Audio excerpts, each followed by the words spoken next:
तो एमओटी में लिखा हुआ है as the bond order increase the stability of molecules increase. ये बोल रहा है कि बॉन्ड ऑर्डर बढ़ेगा तो बॉन्ड का स्टेबिलिटी भी बढ़ेगा, मतलब वो ज्यादा स्टेबल हो जाएगा। However some of the bond order are identical.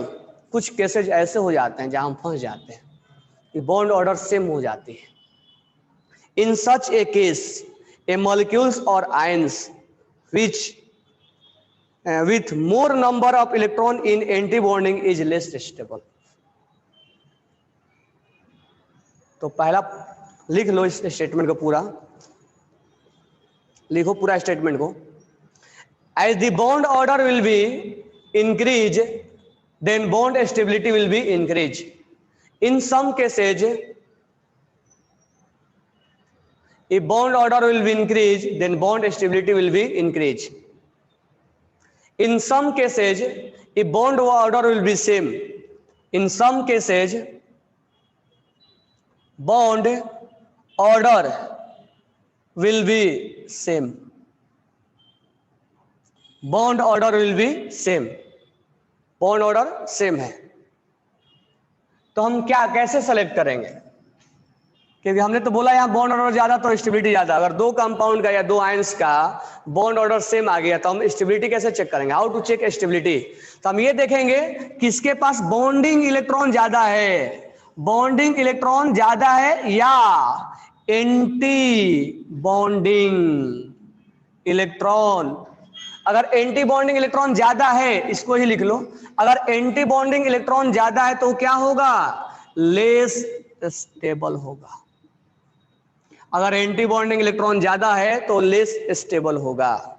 और ये पिछले का पिछले साल यानी 2018 में same to same question NEET में पूछा हुआ है। ठीक है,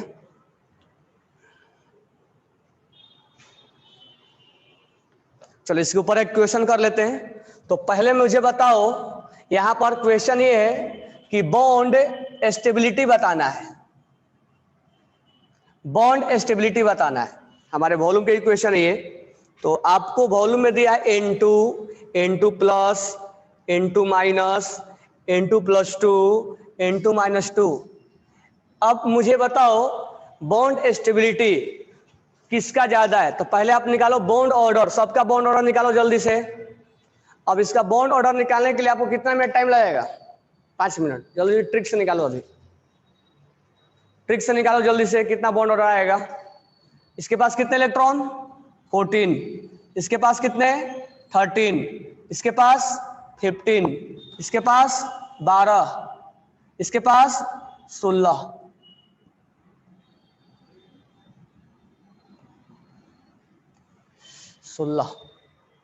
चलो बॉन्ड ऑर्डर बताओ। 14 का क्या होगा? 14 का हो जाएगा 3। ट्रिक याद है ना?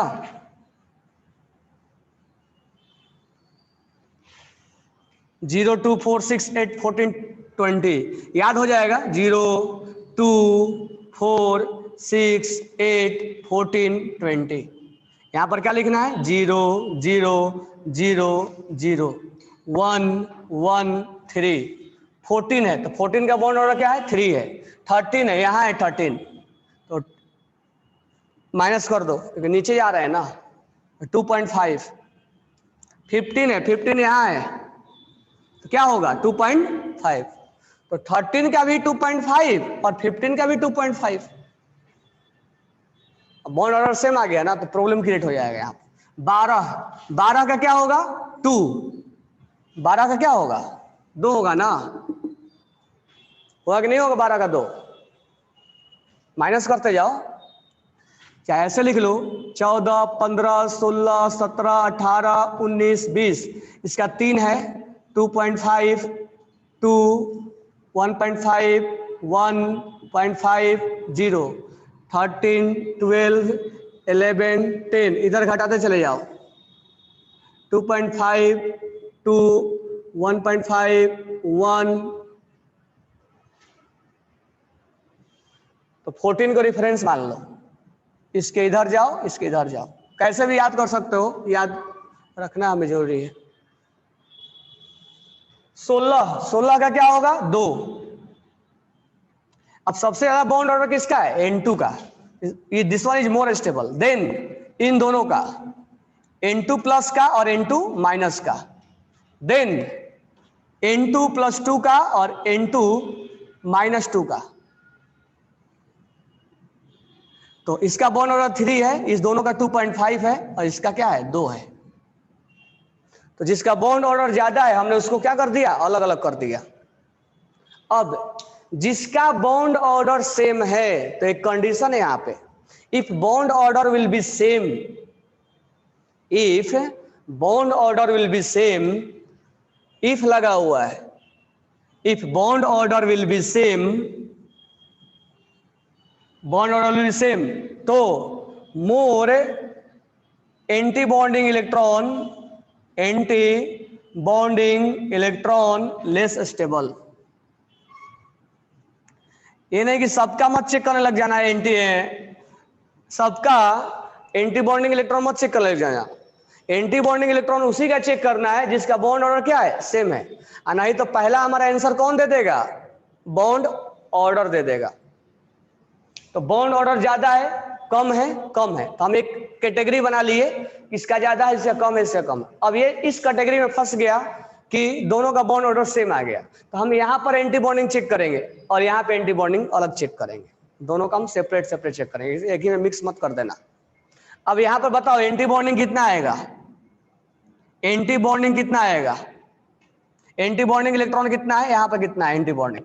अब यहाँ पर कॉन्फ़िगरेशन निकालना पड़ेगा, जल्दी से बताओ एंटी बॉन्डिंग दोनों में कितना है।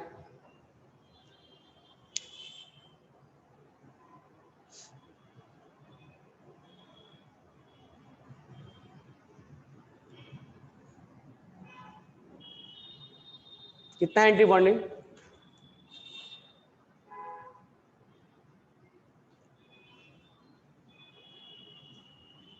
N2 माइनस और N2 माइनस 2 हैव मोर,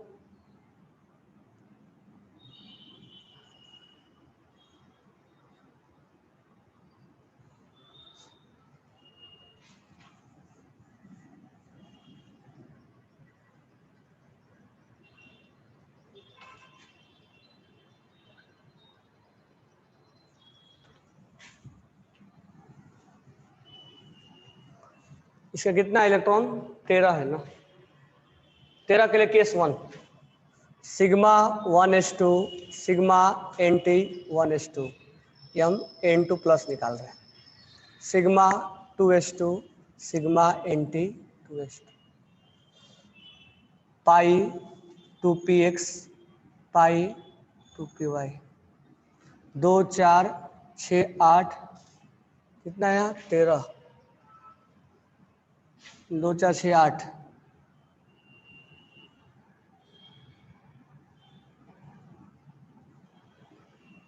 2 4 6 8 10 12 13 हो गया ना। एंटी बॉन्डिंग में कितना है 2 4, 4 एंटी बॉन्डिंग में है। N2 माइनस 15 है, sigma 1s2 sigma anti 1s2 sigma 2s2 sigma anti 2s2 sigma 2pz2 पाई 2px पाई 2py, 1 2 3 4 5 6 7 पाई एंटी 2px पाई एंटी 2py 1 1 और सिग्मा एंटी 2pz, ये तो खाली रहेगा जीरो रहेगा, 2 4 6 8 10 12 14 15 ही है ना, 16 है 15 है, एक हटा देंगे यहाँ से, ये जीरो रहेगा। एंटी बॉन्डिंग में कितने हैं 2 4 5, 5 एंटी बॉन्डिंग में, 5 एंटी बॉन्डिंग में, ठीक है। तो 4 एंटी बॉन्डिंग और 5 एंटी बॉन्डिंग, तो दोनों में कौन ज्यादा स्टेबल होगा, इसमें 4 वाला कौन है N2 plus, N2 plus is more stable then N2 minus. ठीक है,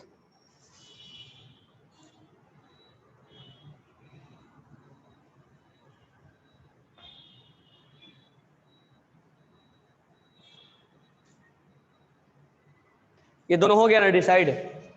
तो जब जब बॉन्ड ऑर्डर सेम आएगा तो क्या करोगे, लिख लो इसको, फिर उसको डिसाइड करते हैं। इसको मैं हटा दूं। अच्छा, सबका मत एंटी बॉन्डिंग चेक करने लग जाना, सबका एंटी बॉन्डिंग सर चेक करने लग गए, नहीं, जिसका बॉन्ड ऑर्डर सेम आएगा, if bond order will be same then we check anti bonding. अब हम इसका एंटी बॉन्डिंग और इसका एंटी बॉन्डिंग मत चेक करने लग जाना, दोनों को सेपरेट चेक करेंगे। If bond order will be same then we check anti bonding, लिख लेना। अब N2 प्लस 2 है, 12 है, 12 के लिए अब ये हम सेपरेट चेक कर रहे हैं, ठीक है, इससे कोई लेना देना नहीं है। 12 के लिए सिग्मा 1, अच्छा ये केस 1 लगेगा, केस 1 है और ये केस 2 है, दिस वन इज केस 1 और this one is case 2, 15 electron है ना। केस 2 में क्या करना है, ये पहले लिखना है, ये पहले लिखना है। अब ये केस 1 लगेगा, sigma 1s2 sigma NT 1s2 sigma 2s2 sigma NT 2s2 पाई 2px पाई 2py, 2 4 6 8 10 12 हो गया। एंटी बॉन्डिंग में कितना है, 4, 4 एंटी बॉन्डिंग में। अब इस 4 से 4 का कंपेयर मत कर देना, कंडीशन लिख लेना, if bond order will be same then we check number of anti bonding. अब हमें निकालना है कि इसका 16 का ना, N2 माइनस 2 का 16 इलेक्ट्रॉन का, इसमें कौन सा केस लगेगा, केस 2 लगेगा, लगेगा ना 16 इलेक्ट्रॉन के लिए। Case 2 sigma 1s2 sigma NT 1s2 sigma 2s2 sigma NT 2s2, यहां से चेंज हो जाता है, ये पहले आता है, सिग्मा 2pz पहले आता है, बस इतना ही चेंजेस करना है। और पाई 2px पाई 2py, कितना आ गया, 2 4 6 8 10 12 14। फिर हम इसका एंटी लेते हैं, पाई 2px पाई 2py, एंटी एंटी हो गया ना 16, ऑक्सीजन के जैसा हो गया है। इसमें एंटी कितने हो गए, 2 4 5 6, 6 एंटी हो गया, 6 इलेक्ट्रॉन जो हो गया वो एंटी हो गया, एंटी बॉन्डिंग में है। तो यहां तो 4 एंटी बॉन्डिंग में था और यहां 6 है, तो इस दोनों में ज्यादा स्टेबल कौन होगा, N2 प्लस 2 होगा या नहीं होगा, यानी N2 plus 2 is more stable then N2। तो स्टेबिलिटी बहुत तरह से चेक किया जाता है, ऐसा नहीं कि इतना ही स्टेबिलिटी चेक करने का तरीका है, स्टेबिलिटी रिजोनेंस से भी चेक किया जाता है, स्टेबिलिटी ट्रिपल बॉन्ड देख के भी चेक किया जाता है, स्टेबिलिटी तुम थर्मल स्टेबिलिटी आयनिक में भी चेक किए थे। तो स्टेबिलिटी चेक करने का तरीका जो होता है वो बहुत अलग अलग होता है।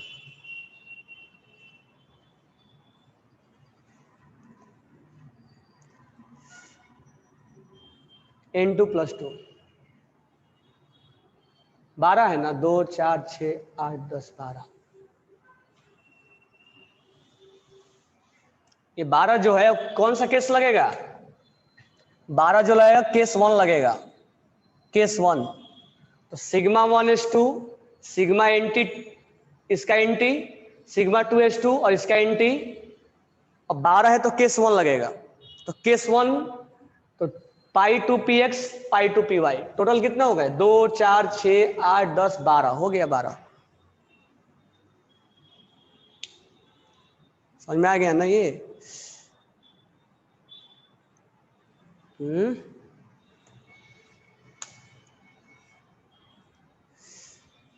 ये मेरे को बताओ, ये चीजें समझ में आया या नहीं आया? Have you any doubt? Sir 2pz should not be take. नहीं यार 2pz क्यों लेंगे, बाद में लेते हैं ना। केस 1 में पहले 2pz नहीं लेते हैं ना, जब ये भर जाएगा तब इसके बाद 13वां नंबर देना होता ना, तब देते हम इसको। 2pz लिख देंगे, 0 लिख देंगे, है ही नहीं, अब बचा ही नहीं ना हमारे पास।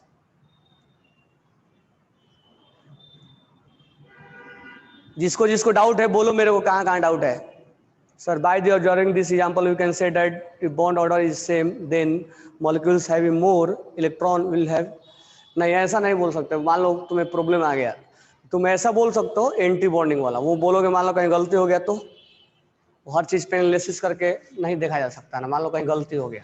सबसे आसान यही है एंटी बॉन्डिंग। अगर if bond order will be same then go to find number of anti bonding electron. If anti bonding will be more that will be less stable. Case 2 start from 15। हाँ case 2 15 से start होता है, 15 से 20 तक। कल ही divide किया था ना हमने, एक से लेके 14 तक और 15 से लेके 20 तक। दोनों में डिफरेंस क्या है? इतना ही डिफरेंस है, ये पहले आता है और इसमें एक निकाला होगा मैंने, 13 है ना, देखो इसमें बाद में आया है। यहां लिख दो सिग्मा 2pz सिग्मा 2pz1, बस इतना ही डिफरेंस है। ये पहले आता है, यहां देखो ये पहले आता है और ये बाद में आता है, बस इतना ही डिफरेंस है, बाकी कोई भी डिफरेंस नहीं है। ये सिग्मा 2pz स्क्वायर ब्रैकेट के पहले आता है, कहां? 15 से 20 वाला में, केस 2 में। याद कर लेना कि सिग्मा 2pz, बाकी एंटी बॉन्डिंग में वैसा ही लेना है। ये मत सोचना कि इसका एंटी बॉन्डिंग वैसा लेना, नहीं, जैसा एंटी बॉन्डिंग इसमें था वैसा ही इसमें भी है, हालांकि उसमें एंटी बॉन्डिंग को रिक्वायरमेंट पड़ेगा नहीं। 14 तक ही है ना, हो गया हमारा 14 तक, यहाँ करोगे तो कंप्लीट 14 हो जाता है, इसमें एंटी बॉन्डिंग की कोई बात नहीं है। लेकिन इसका एंटी बॉन्डिंग वैसे लेना है, पहले इसका लेना है तब इसका लेना है। अगर इसका एंटी बॉन्डिंग लेना होता ना तो सिग्मा एंटी 2pz लास्ट में जाता, हालांकि यहाँ 0 होगा। तो बस इतना ही डिफरेंस है कि ये सिग्मा 2pz स्क्वायर ब्रैकेट के बाद में आता है केस 1 में, और केस 2 में ये स्क्वायर ब्रैकेट के पहले आता है। अच्छा ये बात भूलना मत कि सर स्क्वायर ब्रैकेट के पहले आता है तो पहले इसका एंटी लिया जाएगा ना, नहीं, पहले हम इसका एंटी लेते हैं।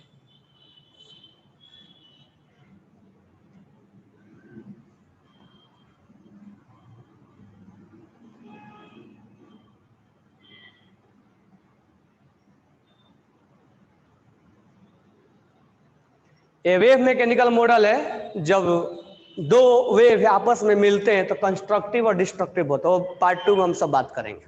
ये इतना क्लियर हो गया, कंस्ट्रक्टिव क्या है डिस्ट्रक्टिव क्या है, जब दो मिलेंगे तो क्या होगा। धीरे धीरे बात करें, इस चीज समझ में आ गया तो क्लियरिटी हो गई ना। चलो एक क्वेश्चन और बना लो, बताओ कौन ज्यादा स्टेबल है। क्वेश्चन बनाओ, H प्लस H माइनस और H, which one is more stable? H2 है मोर स्टेबल, बताओ जल्दी से कौन स्टेबल है। और जब भी ऐसा क्वेश्चन देखो ना मॉलिक्यूल्स वाला में, डाई एटॉमिक में, तो सोच लो कि एमओटी लगाना है, एमओटी लगाना है, ठीक है। तो ये हम यहां से 80% क्वेश्चन सोल्व कर देते हैं, 20% में पार्ट 2 में पढ़ लेंगे हम, क्योंकि वो थोड़ा सा एडवांस वर्जन है, तो उसको विजुलाइज करना पड़ेगा कि हाँ ऐसा होता है।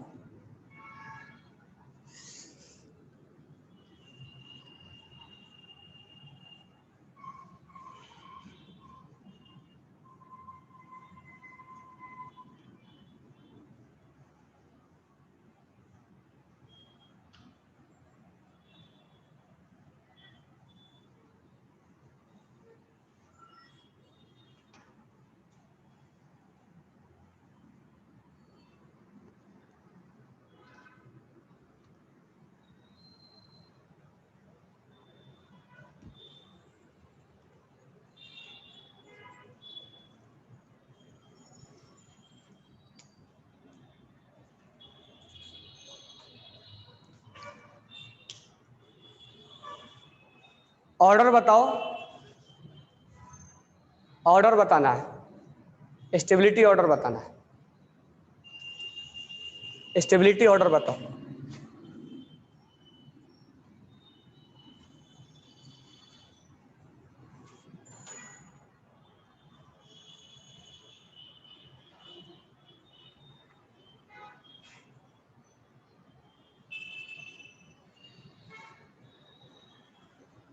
ऑर्डर बताओ उनका।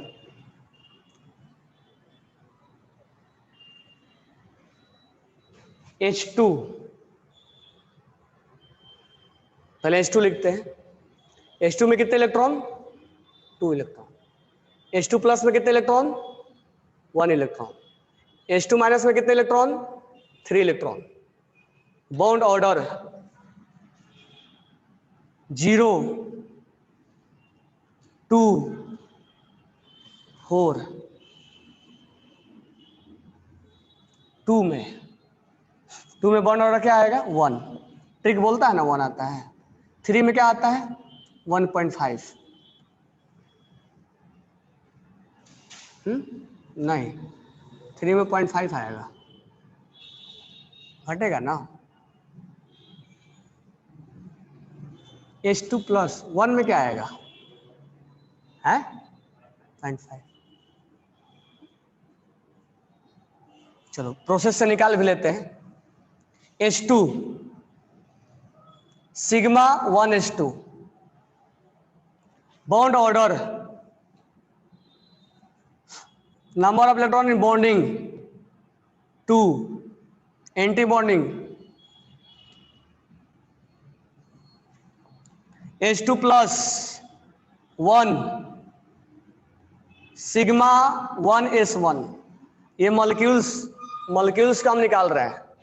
Bond order 1 minus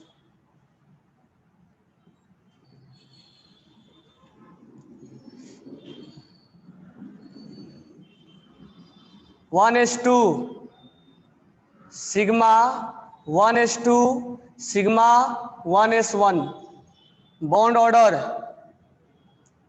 2 minus 1 divide by 2.5। तो हम ट्रिक से भी देख सकते हैं, प्रोसेस से भी देख सकते हैं।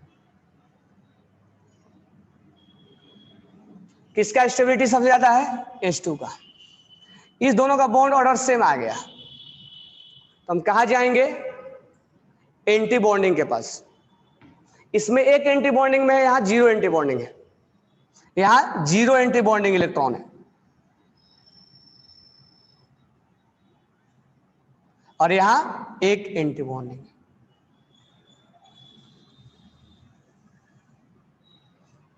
तो which one is more stable?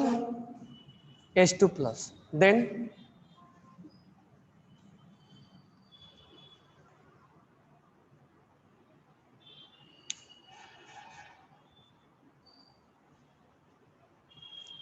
ठीक है, तो ये हमारा निकल गया क्या? Bond stability.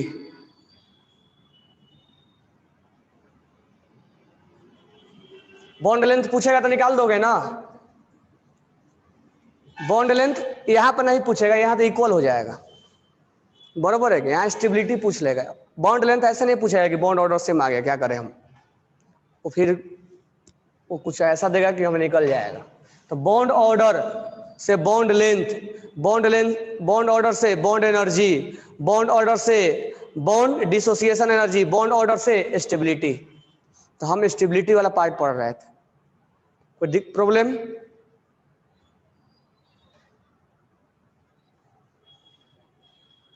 कोई प्रॉब्लम नहीं है ना किसी को? उसके नीचे लिखा हुआ बॉन्ड डिसोसिएशन एनर्जी, हो जाएगा ना वो बॉन्ड ऑर्डर पे निकाल देंगे। ये इसमें थोड़ा फंसता है, बाकी सब आसानी से निकल जाते हैं। तो ट्रिक बहुत यहाँ काम का है, ठीक है? ये ट्रिक ऐसा है कि बिना हम पेन चलाए बॉन्ड ऑर्डर, बॉन्ड स्टेबिलिटी, हाँ फंसेंगे कब? जब बॉन्ड ऑर्डर सेम आ जाएगा। अदरवाइज हम bond order, bond length, bond stability हम बिना पेन चलाए ही निकालते हैं, लेकिन जहाँ बॉन्ड ऑर्डर सेम आएगा वहाँ स्टेबिलिटी में थोड़ा प्रॉब्लम आएगा। उसके बाद है मैग्नेटिक मोमेंट, उसके बाद हीलियम 2 बेरिलियम 2। अच्छा, तो घर से तुम लोग निकाल के लाए सारे? तो अगर नहीं निकाल के लाए हो तो थोड़ा सा स्पेस छोड़ देना, और घर से पेज नंबर 56 पर सबका निकालना है। किसका किसका? घर से होमवर्क लिख लो, केवल बॉन्ड ऑर्डर निकालना है, बाकी चीजें आपको कॉन्फ़िगरेशन और बॉन्ड ऑर्डर निकालना है, ट्रिक से नहीं, कॉन्फ़िगरेशन से। तो घर से लिख लो, वहां स्पेस छोड़ देना, घर से लिख के लाना है। किसका किसका कॉन्फ़िगरेशन बनाओगे? H2 का, H2 प्लस का, H2 माइनस का, हीलियम 2 का, B2 का। मैं बताऊंगा कौन एग्जिस्ट करेगा कौन नहीं करेगा। N2 का, N2 प्लस का, N2 माइनस का, N2 प्लस 2 का, N2 माइनस 2 का, ठीक है, O2 का, O2 प्लस का, O2 माइनस का, O2 माइनस 2 का,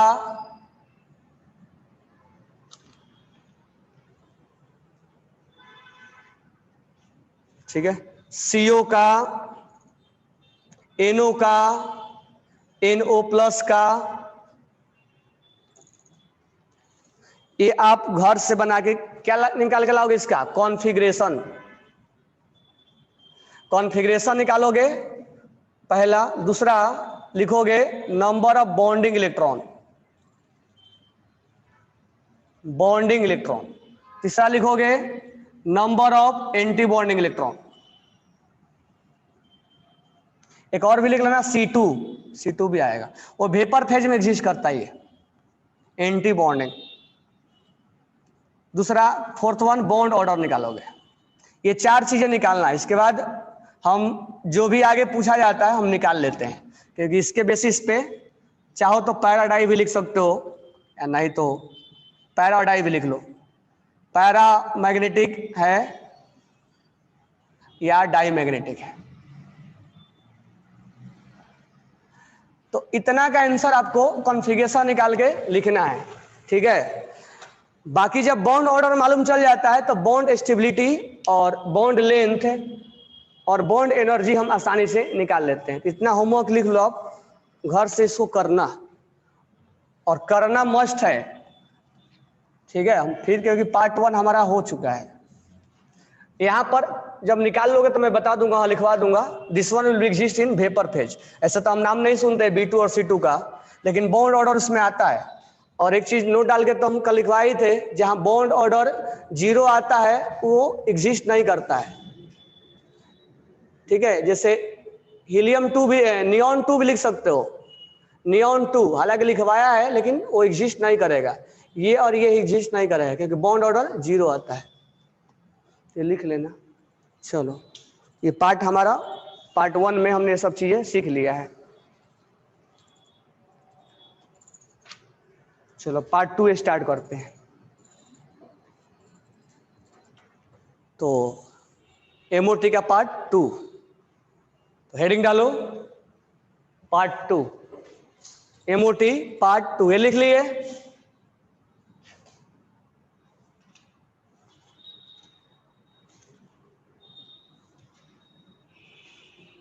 सबने लिखा गया?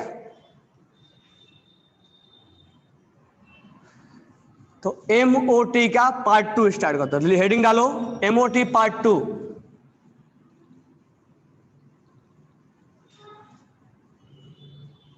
MOT part 2।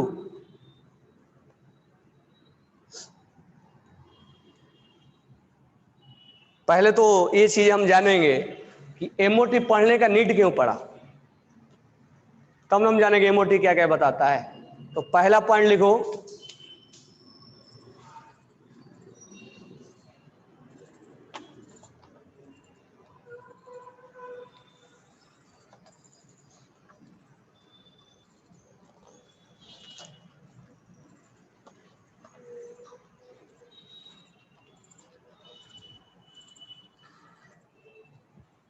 लिखो हेडिंग डालो need of MOT.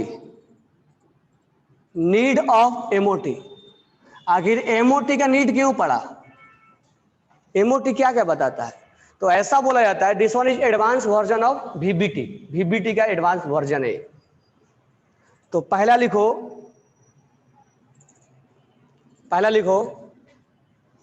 O2 is diamagnetic. O2 is diamagnetic according to Lewis, but O2 is paramagnetic. Lewis उस समय चिल्ला रहा था कि O2, याद है लुइस वाला क्या बोला था, ऑड इलेक्ट्रॉन अगर रहेगा तो NO2,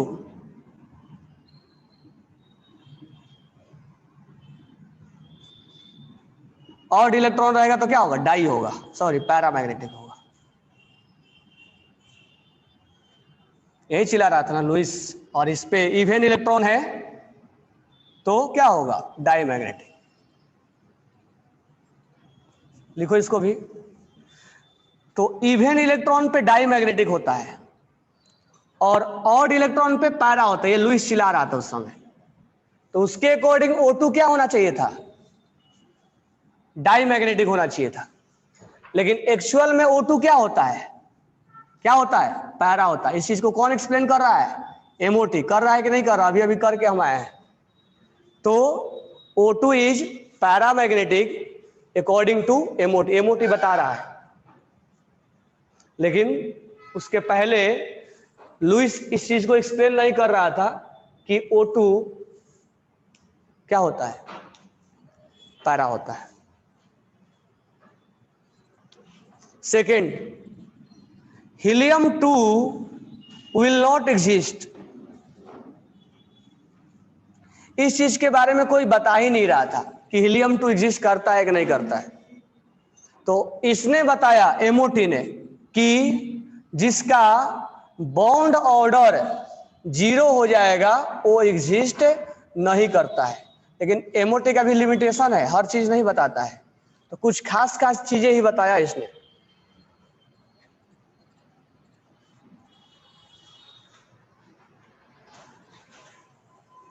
थर्ड पॉइंट, इस चीज को थर्ड को हम आगे एक्सप्लेन करेंगे। According to VBT, according to VBT, VBT में पढ़े हुए तो मैं बोला था, वहां MOT में एक्सप्लेन करेंगे।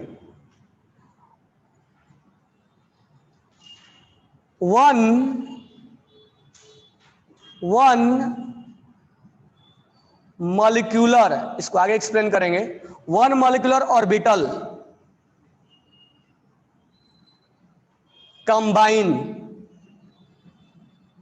combine with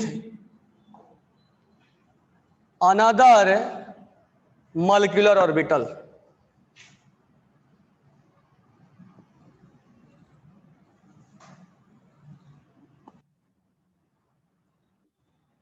then form, यहां मॉलिक्यूलर ऑर्बिटल मत लिखो, एटॉमिक ऑर्बिटल लिखो, atomic orbital, atomic, then form one molecular orbital। इसका मीनिंग क्या हुआ हम आगे डिस्कस करेंगे। VBT बोल रहा था, ऐसे लिखना, जैसे हाइड्रोजन और हाइड्रोजन अगर कंबाइंड हुआ तो एक H2 बनता है। और ये बोलता था कि एक एटॉमिक ऑर्बिटल, मैं शॉर्ट में लिख रहा हूं, वन एटॉमिक ऑर्बिटल इसका एक दूसरे एटॉमिक ऑर्बिटल से कंबाइंड होगा तो एक MO बनेगा। ये VBT चिल्ला रहा था, जबकि बोला ये MOT बाद में कि गलत है। इस चीज को मैं बाद में अगर डिस्कस करूंगा कि ये AO क्या है, MO क्या बना, क्या ऐसे बन गया। तो VBT बोल रहा था एक एटॉमिक ऑर्बिटल, इसका एटॉमिक ऑर्बिटल, इसका एटॉमिक ऑर्बिटल, एक MO बनेगा, वन मॉलिक्यूलर ऑर्बिटल बनेगा। जबकि VBT बोल रहा था, सॉरी MOT बोल रहा था कि वन MO, मैं शॉर्ट में लिख रहा हूं, one MO plus one MO, sorry one AO atomic orbital, one atomic orbital form 2 MO, एक बॉन्डिंग और एक एंटी बॉन्डिंग। इसके बारे में हम बाद में जानेंगे, पहले लिख लो इसको, इसके बारे में हम आगे डिस्कस करेंगे। तो according to MOT 1AO combined with other AO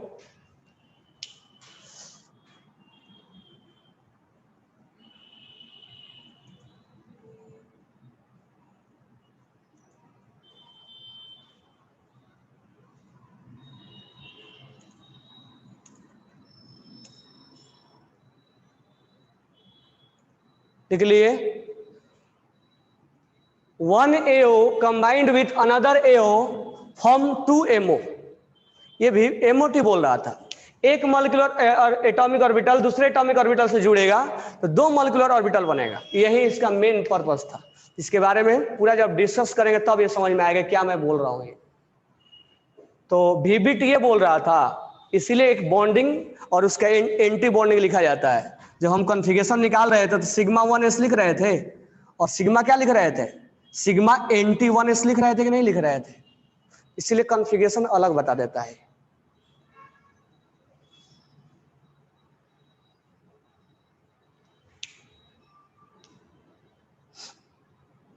ठीक है, तो तीसरा पॉइंट लिख लिए होगे, इसको आगे हम डिस्कस करेंगे। नेक्स्ट लिखना MOT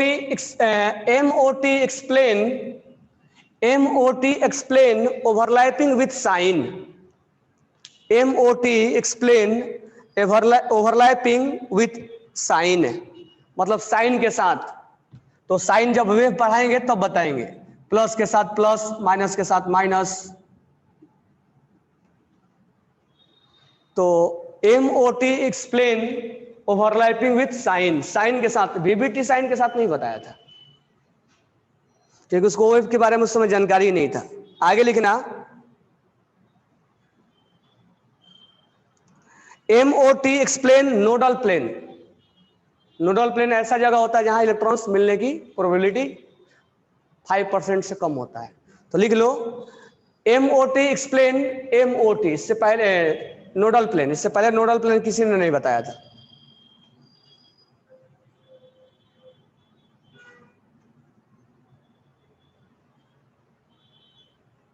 And it also explain magnetic nature, and it's also explain magnetic nature मतलब पैरा है कि डाई है, also explain magnetic nature। ठीक है, तो इसमें से जो थर्ड वाला पॉइंट है वो बाद में हम एक्सप्लेन करेंगे। कल से हम पढ़ेंगे कैसे बॉन्डिंग बनता है और कैसे एंटी बॉन्डिंग बनता है। कल से हम वेव बताएंगे, कल तो डाउट सेशन होगा। उसके बाद जो नेक्स्ट क्लास में हम पढ़ाएंगे आपको बताएंगे कैसे वेव में बॉन्डिंग बनता है और कैसे एंटी बॉन्डिंग बनता है। तो दो वेव कंस्ट्रक्टिव कैसे बनते हैं, कैसे डिस्ट्रक्टिव बनते हैं, साई क्या होता है, साई में मैग्नीट्यूड कैसे निकाला जाता है। ठीक है, साई में ओपन करो, साई में मैग्नीट्यूड कैसे निकाला जाता है। Okay, thanks to all.